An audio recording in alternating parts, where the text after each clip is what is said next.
Two nuclear power plants along the Missouri River in danger of severe damage in the direct path of an historic flood.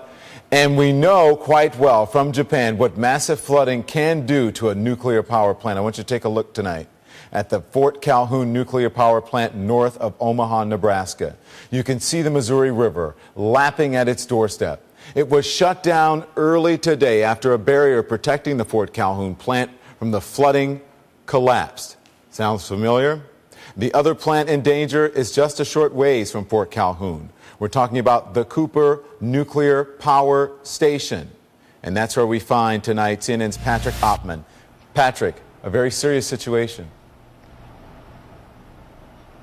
It is, and really a remarkable situation, Don. Let me explain to you. We're here outside this Cooper nuclear power plant, and the Missouri River is 10 feet above what it usually would be. It's very concerning for the officials here. Another 3 feet, and they're actually required to shut down the plant. They don't think that's going to happen, Don. They've got a lot of fail-safe mechanisms in place here. Obviously, a flood is very different than a tsunami like they experienced in Japan. It's giving them a lot of time to prepare. We were all throughout this plant today, and we've seen a lot of those preparations. Those fail-safes include generators.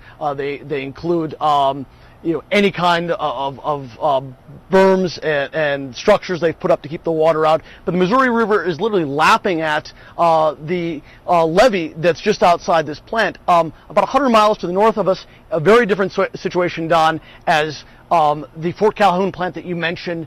They are on generator power today. They had to go off the grid because of that flooding.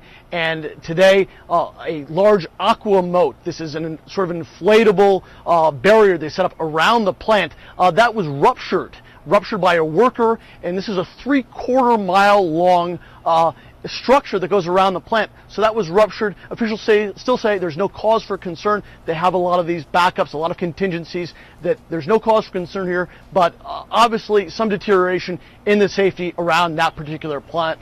A lot of people hoping that this flooding will go down. It's just a question of when. There's more to come.